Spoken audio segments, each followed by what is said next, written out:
नमस्कार। मेघदूत एक अनाम यक्ष की कथा है। कथा भाग इसमें अत्यंत अल्प है।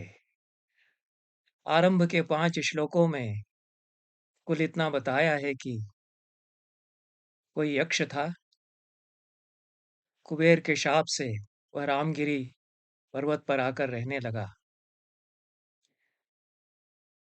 विरह में बावला सा हो गया था। 8 महीने उसने किसी प्रकार उस पर्वत पर आसपास के प्रदेशों में घूमते भटकते हुए बिता दिए। और एक दिन आषाढ़ का पहला दिन जब आया तो बादल को उसने रामगिरी पहाड़ के ऊपर घुमड़ता हुआ देखा। उस बादल को अपनी प्रिया के पास दूत बनाकर भेजने की इच्छा से उसने बादल को संबोधित करके अपना संदेश प्रिया के लिए सुनाना आरंभ किया। कुल इतनी ही कथा है। उसके आगे यक्ष ने क्या क्या कहा बादल से यह बताया गया है, और तुमने सुना या नहीं सुना, तुम्हारे मौन से मैं यह आशय नहीं लूंगा कि तुम यह कार्य नहीं करोगे। ऐसा कुछ कह करके यक्ष समाप्त कर देता है। यहीं काव्य पर्यवसित हो जाता है, समाप्त हो जाता है। यक्ष कहता चला जाता है अपनी बात। मेघ मौन है। संदेश उसने दिया या नहीं दिया, ऐसी कुछ कथा कालिदास ने नहीं कही। यक्ष के संदेश पर मेघ मौन रहता है। वासुदेव शरण अग्रवाल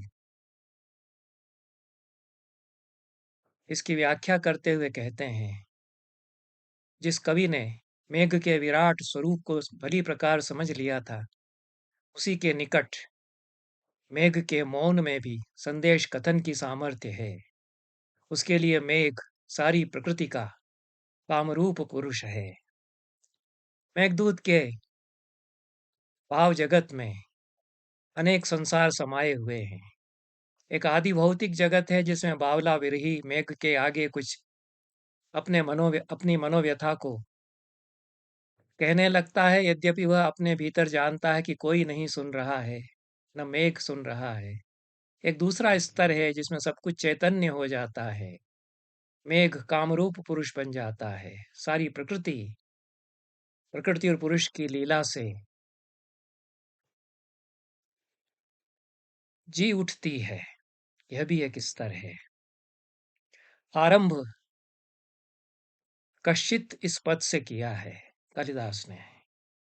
कश्चित कांता विरह गुरुणा स्वाधिकारात् प्रमत्तः चापेनास्तं गमित महिमा वर्षभोग्येण भर्तुः यक्षश्चक्रे जनकतनया स्नान पुण्योदकेषु स्निग्धच्छाया तरुषु वसतिं रामगिर्याश्रमेषु। कोई यक्ष था और प्रिया के विरह से जो गुरु हो गया है, दुर्वह असह्य हो गया है, या प्रिया के विरह को सिखाने वाला गुरु बन गया है, ऐसे 1 वर्ष तक भोगे जाने वाले भर्ता या स्वामी कुबेर के शाप से उसकी महिमा अस्तंगत हो गई थी। और उसने जनक तनया के स्नान से पावन जल वाले, स्निग्ध छाया तरुओं वाले, घनी शीतल छायादार पेड़ों वाले रामगिरी के आश्रमों में वसतिम चक्रे अपनी बस्ती बनाई, बसाहट उसने की या रहने लगा वहां जाकर के। कोई यक्ष था, ऐसा कहा है। सर्वनाम से आरंभ किया है। पूर्ण सरस्वती इसकी व्याख्या में कहते हैं कि रस संरंभ या रस में तात्पर्य होने के कारण यक्ष का नाम देना कवि को आवश्यक नहीं लगा। आशा यह है कि यक्ष विशेष की कथा नहीं है, सामान्य जन की कथा है, सबकी कथा है। किसी के साथ भी ऐसा हो सकता है। तो नाम देने से जो विशेषीकरण हो जाता है, उसके स्थान पर साधारणीकरण बताने के लिए कश्चित कहते हैं।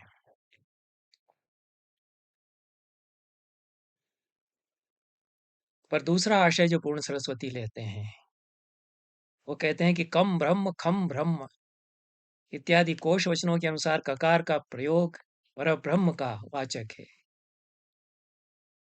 कश्चित कांता मंदाक्रांता छंद में मगण से आरंभ होता है, तो मगण और कश्चित के प्रयोग के द्वारा कालिदास संपूर्ण सृष्टि के मंगलमय स्वरूप और परब्रह्म के स्मरण के भाव को यहाँ व्यक्त करते हैं। कश्चित में चित्त जुड़ा हुआ है। ककार ब्रह्म का वाचक है और चित्त चैतन्य का वाचक है। चित्त से जीव का अर्थ भी होता है। ब्रह्म और जीव दोनों का बोध कश्चित पद के द्वारा कालिदास कराते हैं। पूर्ण सरस्वती चूंकि वेदांती हैं, इसलिए वे व्याख्या करते हुए कहते हैं कि जीव ब्रह्मैक्य का प्रतिपादन यहाँ कवि को अभिष्ट है। चित्त साक्षि ज्ञान मात्र स्वलक्षण जीव प्रतिपादकेन चित् शब्देन समानाधिकृताभ्याम जीवेश्वरमशेष परम पुरुषार्थ मौलिभूत मनुसंधान प्रथम पद्येन वस्तु निर्देशम करोति। कवि के लिए, कालिदास के लिए पूर्ण सरस्वती कहते हैं विद्युल्लता टीका में कि चित्त साक्षी ज्ञान मात्र जिसका लक्षण है, ऐसे जीव प्रतिपादक चित्त शब्द के द्वारा जीव और ईश्वर के ऐक्य को और अशेष परम पुरुषार्थ मौलीभूत पर ब्रह्म का अनुसंधान उसके द्वारा प्रथम पद्य में कालिदास बताते हैं। यही वस्तु निर्देश हो जाता है। वक्रोक्ति सिद्धांत के अनुसार या ध्वनि सिद्धांत के अनुसार भी व्याख्या करें तो पद प्रकाश्य ध्वनि और पद वक्रता यहाँ आ जाती है, सर्वनाम वक्रता आ जाती है, पद परार्ध वक्रता आ जाती है, सर्वनाम की व्यंजकता हो जाती है और किसी व्यक्ति विशेष की कथा या नहीं है, सार्वजनीन स्वरूप कथा का इससे प्रकट होता है। एक वर्ष के लिए शाप उसको भोगना था, यह आगे कहा है इसी श्लोक में। कश्चित कांता विरह गुरुणा स्वाधिकारात् प्रमत्तः शापे नास्तं गमित महिमा वर्ष भोग्येण भर्तु। एक वर्ष के लिए भोग्य शाप उसको मिला था। भरत मल्लिक जो सुमनो रमणी टीका के प्रणेता हैं, वर्ष भोग्य का दूसरा अर्थ लेते हैं, एक और अर्थ भी लेते हैं। एक वर्ष तक जिसको भोगा जाना था, यह तो कालिदास को अर्थ इष्ट है ही, क्योंकि आगे कहा है कि एक वर्ष में से भी 8 महीने तो उसने बिता दिए, क्योंकि वर्षा ऋतु के आरंभ से उनको आरंभ करना है कथा का, संदेश की प्रक्रिया का। इसलिए 8 महीने कैसे बिताए यह भी नहीं बताते हैं। और वह आकर रहने लगा। तस्मिन् नद्रौ कतिचित् अबला विप्रयुक्तः सकामी नीत्वा मासान् कतिचित् अबला कचित् कतिचित् कनकवलयभ्रंशरिक्तः प्रकोष्ठः। नीत्वा मासान् कनकवलयभ्रंशरिक्तः प्रकोष्ठः। कुछ महीने या आगे खुलासा होता है कि 8 महीने उसके बीत चुके थे, एक वर्ष में से 4 ही महीने शेष बचे थे। तो एक वर्ष के लिए शाप था, यह तो अर्थ है ही वर्ष भोग्यण का। लेकिन भरत मल्लिक कहते हैं कि वर्ष भोग्यण का अर्थ भारतवर्ष में भोग्य, क्योंकि वर्ष का अर्थ देश भी होता है। यहाँ भारतवर्ष के लिए वर्ष भोग्य यह शाप का विशेषण आया है। तो भारतवर्ष में जाकर के जिसे भोगना था, देवभूमि से कर्म भूमि में आकर शाप भोगोगे, ऐसा कदाचित कुबेर का आशय था। इस देवभूमि से बहिष्कृत किए जाते हो, कर्म भूमि में जाना पड़ेगा। तो देवता भी तो कर्म भूमि में आने की इच्छा करते हैं। गायन्ति देवा किल गीत कानि धन्यास्तुते भारत भूमि भागे स्वर्गापवर्गास्पद हेतु भूते भवन्ति भूयः पुरुषाः सुरत सुरत्वात्। देवता भी इस प्रहा करते हैं कि हमको कर्मभूमि भारत में आने का अवसर मिले। तो शाप एक तरह से वरदान भी हुआ, क्योंकि देवभूमि से कर्मभूमि में आकर के कर्मफल भोगने का अवसर और अपने आप को पुनः दिव्य बनाने का अवसर यक्ष को प्राप्त हुआ। हालांकि भरत मल्लिक अन्यथा अर्थ लेते हैं। देवभूमि से आना, एक तरह से भारतवर्ष जैसे देश में आना, नारकी यंत्रणा भोगना है, जो कि यक्ष ने भोगी भी। किंतु कालिदास को एक दूसरा अर्थ भी अभीष्ट है कि भारतवर्ष जो कि कर्म भूमि है, और यहाँ स्वप्न आकांक्षाएं पाल करके मनुष्य अपने आप को, अपनी चेतना का ऊर्ध्वारोहण कर सकता है। देवता देवलोक में ऐसा नहीं कर सकते। इसलिए स्वर्गाप वर्गास्पद हेतुभूत यह भूमि है। अन्य किसी भूमि में रह करके ऐसी साधना नहीं की जा सकती। यक्ष बावला था, विरही था, कुछ समझ नहीं पा रहा था कि क्या करूं। यह एक आशय है ही, लेकिन एक यक्ष जो जीव है उसके भीतर, और जो ब्रह्म से एकाकार होना चाह रहा है, उसके चेतना के ऊर्ध्वारोहण की कथा भी यह बन जाती है। और यह भी स्पष्ट रूप से कालिदास दिखलाते हैं कि यक्ष की चेतना किस प्रकार से अनंत होती चली जाती है। पूर्व मेघ से उत्तर मेघ की इस पूरी यात्रा में, रामगिरी से अलका तक की यात्रा में, रामगिरी से बादल को भेजता है और अलका तक पहुंचने की कल्पना करता है जहां शिव हैं। तो शिव तक पहुंचने की भी यात्रा इस अर्थ में बन जाती है, भोग भूमि से कर्म भूमि में आने का यही आशय होना चाहिए। क्योंकि भारत भूमि में, भोग भूमि में, भारत भूमि में, कर्म भूमि में रहकर दुख झेल करके स्वप्न पाले जा सकते हैं, स्वप्न साकार किए जा सकते हैं। आगे की पंक्ति में कहा है कि यक्षश्चक्रे जनकतनया स्नान पुण्योदकेषु स्निग्धच्छाया तरुषु वसतिम रामगिर्याश्रमेषु। जनक तनया के स्नान से पावन जल वाले रामगिरी के आश्रमों में उसने बस्ती बनाई। बावला था, एक जगह नहीं टिक पाता था, इसलिए बहुवचन का प्रयोग किया है। और उदक, यह तो बहुवचनांत होगा ही। तो जहाँ के नदियां, नाले, सरोवर, पोखर सब जनक तनया के स्नान से तीर्थ बन चुके हैं, कभी वहां राम और सीता रहे हैं उस रामगिरी पर, इसीलिए तो रामगिरी नाम है। लेकिन राम का नाम बाद में लेते हैं। जनक तनया का स्मरण कालिदास पहले करते हैं। तो जनक तनया, जानकी वहां रही हैं। वह इतनी पावन है स्वयं कि जहां जहां उनके पग पड़े, जहां जहां जिस नदी में, नाले, सरोवर, पोखर में उन्होंने स्नान किया, वह सब तीर्थ हो चुका। ऐसे स्थान पर पहुंच करके रहने का उद्यम किया यक्ष ने। चाहता तो किसी नगर में जाकर रहता जहां मन बहलता रहता, कुछ मनोरंजन के साधन हो सकते थे। इसकी भी व्याख्या पूर्ण सरस्वती आदि व्याख्याकार बहुत सुंदर करते हैं। विरही जो है वह जनसम्मर्द में नहीं रहना चाहता। महाश्वेता जिस प्रकार से एकांत में चली गई, एकांत में ही अपनी वेदना में ही अपने आप को पकाती रही, उसी प्रकार से यक्ष निर्वासित हुआ तो एकाकी ही रह लूंगा, ऐसा सोच करके वह ऐसे स्थान पर पहुंचता है जहां एकांत में वह अपनी वेदना को अपने से ही समझ सके। जनक तनया के स्थान से पावन शुचि यह स्थान था। रामगिरी के आश्रम, उनमें एक आश्रम से दूसरे आश्रम में भटकता हुआ वह बिताता रहा समय। तो क्यों उसने ऐसा किया? पूर्ण सरस्वती कहते हैं कि पाप हरत्वम च मनोहरत्वम च युगपद अत्र संभवती। ये ऐसा स्थान है, पाप हरत्वम च मनोहरत्वम च युगपद एकत्र न संभवती तद उभय मत्र समुदितम। पाप हर भी यह स्थान है और मनोहारी भी यह स्थान है। दोनों बातें एक स्थान पर नहीं हो सकती, कि शुचिता का अनुभव भी हो, पाप दूर होते जाएं, और मनोहारी भी हो। यह दोनों बातें यहाँ समुदित हैं। तत् अतो अत्रैव वसामा इति तस्य बुद्धिरुत्पन्नेति द्योत्यते। इसलिए अब यहीं रह लेंगे, ऐसी उसकी बुद्धि, ऐसा विचार उसके मन में आया। यह शिव और सौंदर्य का सायुज्य यहाँ कालिदास बताते हैं। सीता रही हैं, शिवमय हो गया है स्थान, शुचि हो गया है, तीर्थ बन गया है, और मनोहारी भी है। राम और सीता के निवास के कारण वहां के सारे वन उतने ही मनोहर हैं, उतने ही पावन भी हैं। तो यह शुचिता का, मनोहारिता का समागम, यह कालिदास यहाँ दिखाना चाहते हैं। यदुच्यते पार्वती पापवृत्तये न रूपमित्यव्यभिचारी तद्वचः।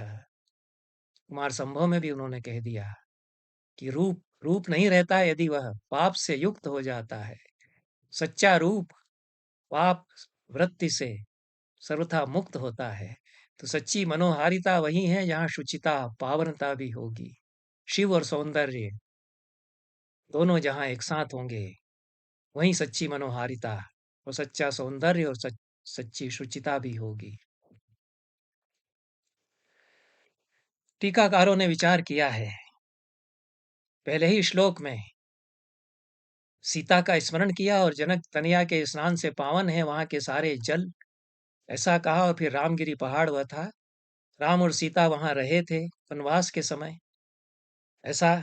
तो उसके द्वारा कालिदास यह बताना चाहते हैं कि यक्ष यह सोचता है कि जैसे राम ने सीता के विरह में अपने दिन काटे, उसी तरह से मैं भी काट दूंगा, राम की तरह ही रह लूंगा। यह मनोभावना उसके यहाँ परिलक्षित होती है। ऐसा भी अर्थ टीकाकार करते हैं, पूर्ण सरस्वती करते हैं। कुछ टीकाकार यह कहते हैं कि यहाँ सीताराम वृत्तांत की समाधि है, अध्यवसित हो गया है। यक्ष के वृत्तांत में, यक्ष और यक्षिणी के वृत्तांत में राम और सीता का वृत्तांत, पूर्ण सरस्वती इसका खंडन करते हैं। तो सीता और राम के वृत्तांत का अध्यवसान यहाँ नहीं है, आरोप भी नहीं है। उपमा की दृष्टि से यक्षिणी के लिए कहा है, इत्याख्याते पवनतनयम मैथिली वोन्मुखी सा। ऐसा उत्तर मेघ में आया है कि जैसे ही यक्ष कल्पना करता है कि हे बादल तुम उसको संबोधित करोगे कि भर्तुर मित्रम प्रियम अविधवे विद्धिमाम अम्बुवाहम, तुम्हारे पति का संदेश लेकर के आया हुआ मैं, हे अविधवा बादल, तुम्हारे सामने हूं। ऐसे ही आंखें उठा करके उत्सुक होकर के तुम्हें ताकेगी, जिस प्रकार से पवन तनय जब अशोक वाटिका में सीता के सम्मुख आए, उन्होंने सीता को संबोधित करना आरंभ किया तो सीता ने उनको मैथिली वोन्मुखी सा, सीता की तरह उन्मुख हो जाएगी तुम्हारी तरफ। उपमा दी गई है, रूपक भी नहीं है, साध्यवसाना अतिशयोक्ति भी नहीं है, आरोप भी नहीं है, अध्यवसान भी नहीं है। समानता अवश्य बताते हैं कि जैसे राम ने दिन काटे ऐसे ही मैं भी काट दूंगा। जैसे सीता ने अशोक वाटिका में दिन काटे, राम के विरह में दिन गिन गिन करके, उस तरह से यक्षिणी भी काट रही है, ऐसा यक्ष सोचता है। उपमित वृत्तांत जनक तनया और राम का यहाँ पर खुलता है। दो संसार हो जाते हैं, एक यक्ष और यक्षिणी का संसार है, उसके समानांतर उपमा के स्तर पर राम और सीता का वृत्तांत। और मेघ उसी तरह से दूत बन करके जाता है, जिस तरह से कि राम के दूत बन करके हनुमान गए थे। तो इस रूप में राम और सीता की कथा भी बन जाती है। और यह यक्षिणी के एक पतिव्रत का, यक्ष के एक पत्नी व्रत का भी आख्यान हो जाता है। यक्ष जितना जो कुछ कहता है, कभी अन्य स्त्री के लिए उसके मन में कभी प्रेम नहीं आया, न आ सकता है, ऐसा उसके सारे कथनों से लगता है। यक्षिणी का भी जो स्वरूप वह वर्णन करता है, सारी छवियां जो उसकी उकेरता है कि वो क्या क्या कर रही होगी, तो यक्ष और यक्षिणी दोनों एक दूसरे के प्रति पूरी तरह से तल्लीन हैं, तदाकार हो गए हैं। तो यह जो राम और सीता के वृत्तांत की इतनी समानता यहाँ पर अवश्य है कि राम की तरह एक पत्नी व्रती यक्ष, सीता की तरह पतिव्रता यक्षिणी भी है। यह कालिदास यहाँ बताना चाहते हैं मेघदूत के बारे में, किस प्रकार से इसमें राम और सीता के वृत्तांत का संकेत करते हुए कालिदास कथा का एक स्तर निर्मित करते हैं।